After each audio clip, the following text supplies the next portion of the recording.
করলে মাফ মিলে কিন্তু মুক্তি মেলে না। ফেসবুকে জাহের আলভির দেয়া এই রহস্যময় স্ট্যাটাসের কয়েক ঘন্টার ব্যবধানেই এলো স্ত্রী ইকরার আত্মহননের খবর। মৃত্যুর কয়েক ঘন্টা আগে স্বামীর স্ট্যাটাসটির কমেন্টে ইকরা লিখেছিলেন, ভুল করলে মাফও মেলে না, মুক্তিও মেলে না, ভুল স্বীকার করতে পারলা, আমিন, আমার আমিকে মুক্তি করে দিলাম। সামাজিক যোগাযোগ মাধ্যমে স্বামী স্ত্রীর এমন পাল্টাপাল্টি স্ট্যাটাস আর কমেন্টেই যেন প্রকাশ পেল ইকরার আত্মহত্যা বলেছিল দাম্পত্য কলহ। এমন সন্দেহে এখন তোলপাড় গোটা নেট দুনিয়া। আজ শনিবার ইকরার আত্মহত্যার বিষয়টি গণমাধ্যমকে নিশ্চিত করেছে অভিনেতার শ্বশুরবাড়ির পরিবার।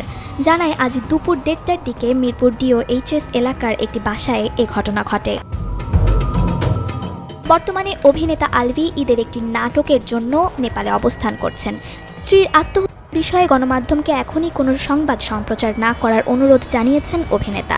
সেই সাথে পুরনো স্ট্যাটাসগুলো সরিয়ে ফেলেছেন ফেসবুক ওয়াল থেকে। 2010 সালের 9 নভেম্বর ভালোবেসে স্ত্রী ইকরাকে বিয়ে করেছিলেন আলভি। রিজিক নামে একটি পুত্র সন্তান রয়েছে তাদের সংসারে।